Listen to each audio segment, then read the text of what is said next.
جب سورہ حجرات کی یہ آیا مبارکہ نازل ہوئی نا، لا ترفعوا اصواتکم فوق صوت النبی، کہ نبی کی آواز سے اپنی آواز اونچی نہیں کرنی، اعمال ضائع ہو جائیں گے اور تمہیں پتہ بھی نہیں چلے گا۔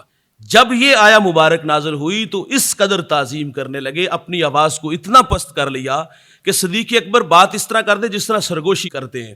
عمر فاروق رضی اللہ تعالیٰ عنہ حضور سے مخاطب ہوتے ہیں، بات کرتے ہیں تو حضور کو دوبارہ پوچھنا پڑتا کہ عمر آپ نے کیا کہا؟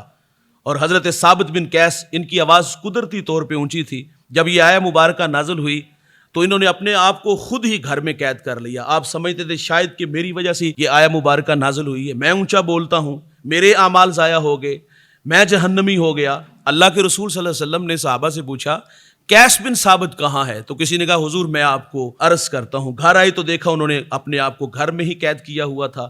کہا کیا ہوا ثابت بن قیس؟ کہا لگتا ہے یہ آیا مبارکہ میری وجہ سے نازل ہوئی ہے، میں اونچا بولتا ہوں تو میرے اعمال بھی ضائع ہو گئے اور میں جہنمی ہو گیا۔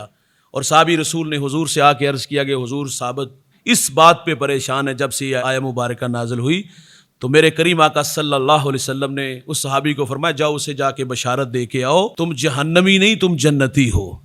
میرے کریم آقا صلی اللہ علیہ وسلم نے ثابت بن قیس کے لیے جنت کا مجدہ سنایا تو صحابہ تو حضور کی آواز سے بھی اونچی آواز نہیں کرتے تھے۔ اپنے اسلاف کی زندگیوں کو پڑھیے گا، انہوں نے حضور کی حدیث کا بھی احترام کیا۔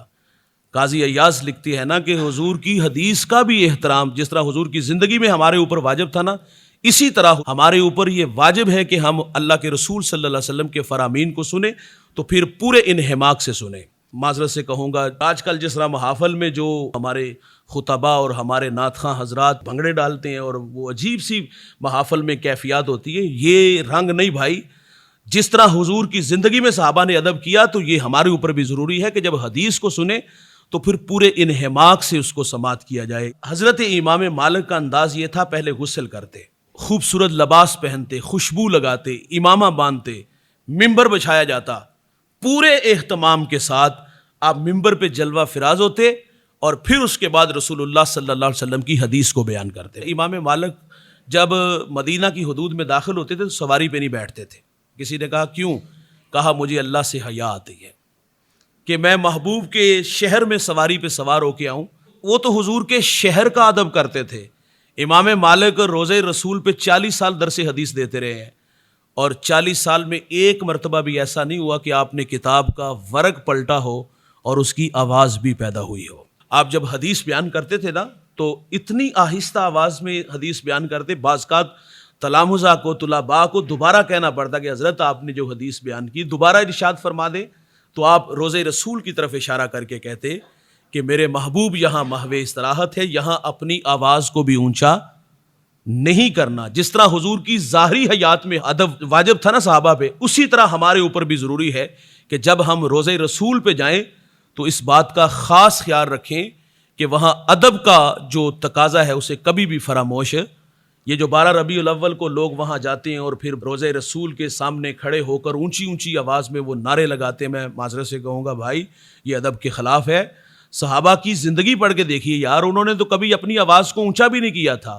قدرتی آواز اونچی تھی تو اس بات پہ اپنے آپ کو گھر میں قید کر لیے کہ میری وجہ سے یہ آیت نازل ہوئی ہے، اور ہم وہاں جا کے اونچی اونچی آواز میں جو ہے وہ نعرے لگاتے اور فخر سے آ کے یہاں پاکستان لوگوں کو بتاتے بھی ہیں۔ اور ہم نے وہاں لوگوں کو دیکھا جب مواجہ شریف کے سامنے گزرتے ہیں تو جالیوں میں جھانک جھانک کے دیکھتے ہیں۔ وہاں تو کیفیت یہ ہوتی ہے کہ میرے گندے قدم اور ان کا حرم۔ اور پھر دوسری بات یہ ہے کہ وہاں ہم موبائل لیا ہوتا ہے اور لوگوں کو کہہ رہے حضور کو سلام کر لو۔ کیا ہمارا عقیدہ نہیں کہ ہم یہاں سے پڑھے وہ مدینے سنے؟ مصطفیٰ کی سماعت پہ لاکھوں سلام۔ بھائی جان وہاں تو یکسو ہو کے جایا کرو، وہاں تو کیفیات کا جہان لے کے جایا کرو۔ وہ ایک بزرگ تھے، عاشق رسول تھے، ساری زندگی مدینے کی یاد میں تڑپتے رہے۔ اللہ نے نصیب میں کیا، حج عمرہ کے لیے چلے گئے تو جو 7 تلامذہ تھے ان کا خیال تھا کہ یہ مواجہ شریف کے سامنے جائیں گے تو تڑپ جائیں گے۔ تو وہ کہتے ہیں ہم نے کیا دیکھا کہ جب وہ مواجہ شریف کے سامنے آئے صرف 2 لمحوں کے لیے ٹھہرے اور آگے بڑھ گئے۔ تو کسی نے سوال کیا حضرت ہمارا خیال تھا کہ یہاں ایک عجیب کائنات ہوگی۔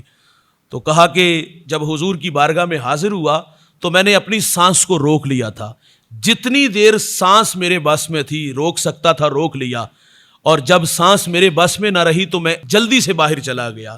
بھائی جان وہاں سانسوں کا شور بے ادبی کہلاتا ہے اور وہاں جا کر کے ہم اونچی اونچی آواز میں کہیں سلام کر لو سلام کر لو، اور وہاں جھانک جھانک کے جالیوں سے دیکھیں، تو یہ ادب کے خلاف چیزیں ہیں۔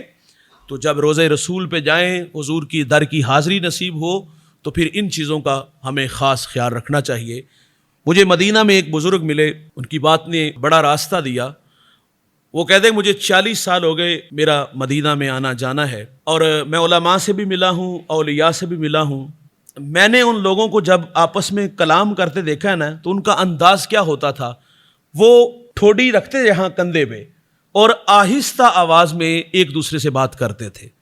اور ایک بات جس نے دل کے دروازے پر زوردار جھٹکا دیا، آپ فرماتے میرے نزدیک مدینہ الرسول کی بے ادبی یہ ہے کہ بندہ یہاں آ کے بے تکلف ہو جائے۔ تو وہاں تو بھائی جان احتیاط کرنا ہوگی، اور اللہ آپ کو بار بار نصیب فرمائے، بار بار جانا نصیب فرمائے، لیکن جب حضور کے در کی حاضری نصیب ہو تو پھر ادب کا خاص خیال رکھیے گا۔